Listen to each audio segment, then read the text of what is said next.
when you start to see the world not as things, but as beings, as relatives who are around you, you walk through the woods in a different way. You walk through the city in a different way. I think you go to the supermarket in a different way.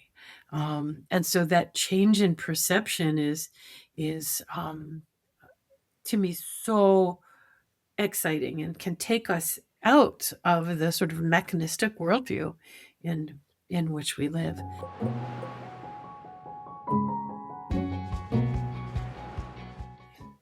I'm tremendously thrilled to talk to you. And the reason, I'm just going to say it right here at the beginning, is that I found myself, when immersed in your writing and speaking, moving to a different channel of perception. I'm not quite sure how else to say it. The food in my bowl started looking different and tasting different. The world outside my window, the plants that I see growing here in British Columbia, where I live, they started looking different too. And I want to begin by asking you about this change in worldview and your understanding of that as the person communicating it through your writing and teaching. What a beautiful backdrop for that question, because if there's anything that I hope that stories can do, it is to help us see the world in a different way, in this rich and simultaneously intimate and expansive way. And so I'm delighted to hear that there's been that transformation for you. And for me, what you're really talking about is the gateway or the path that is opened by paying deep attention.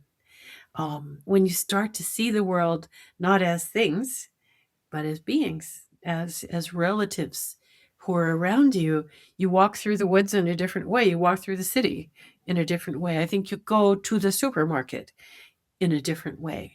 And so that change in perception is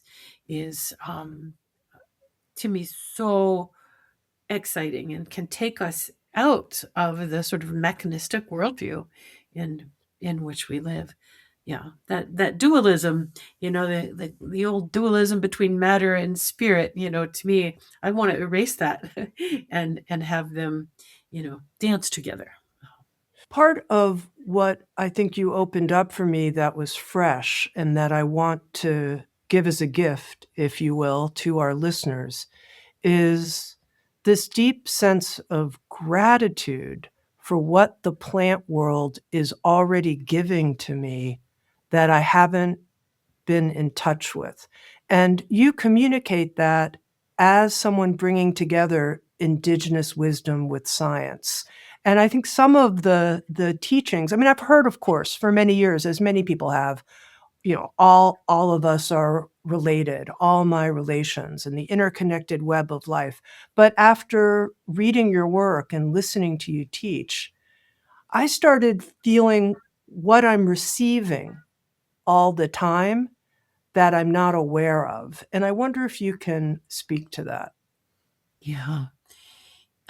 I think what feels like it's surfacing for me is this difference between um, an object, a commodity, if you will, and a gift.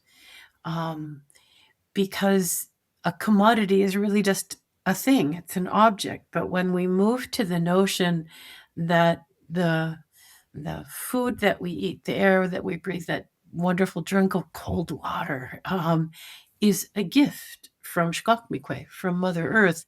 There's so much intention there. You feel like, oh, for me, that gift is for me. It comes with relationship. It's no longer a thing. It's a relationship, and a reciprocal relationship, where in return for those gifts, as we well know, someone gives us a gift. What do we want to do? We want to say thank you.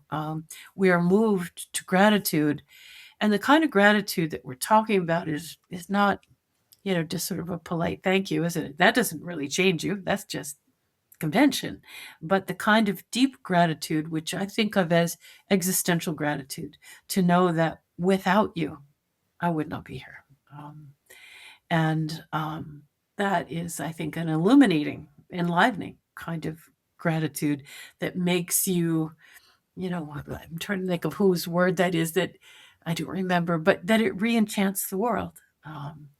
And it becomes full of relationship, not full of things. Can I give you one example of that? Please. I was once giving a talk at a big university's College of Natural Resources. And I did my spiel. I don't remember what the talk was about, but I do remember that College of Natural Resources was trying to change their name. Because when we think about what natural resources means, it means raw materials that we will take from nature and convert into something that we value. That is what it means, right? And there they were, the College of Natural Resources. And as they were trying to think about what to rename themselves, I sort of cheekily offered, you should call yourselves the College of Earthly Gifts. And the whole room sort of fell silent.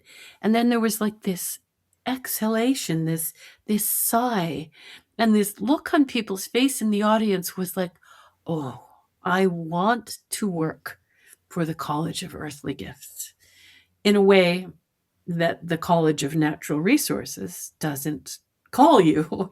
And I think it's exactly what you're talking about in that transformed feeling about your home place when you realize that you're walking through a landscape of gifts. You're in a completely different relationship to that place than if you're walking through a warehouse of natural resources. Well, and that I wouldn't be here without the oxygen. I wouldn't be alive. Like, literally, my very life is being sustained. It is a gift from the earth itself.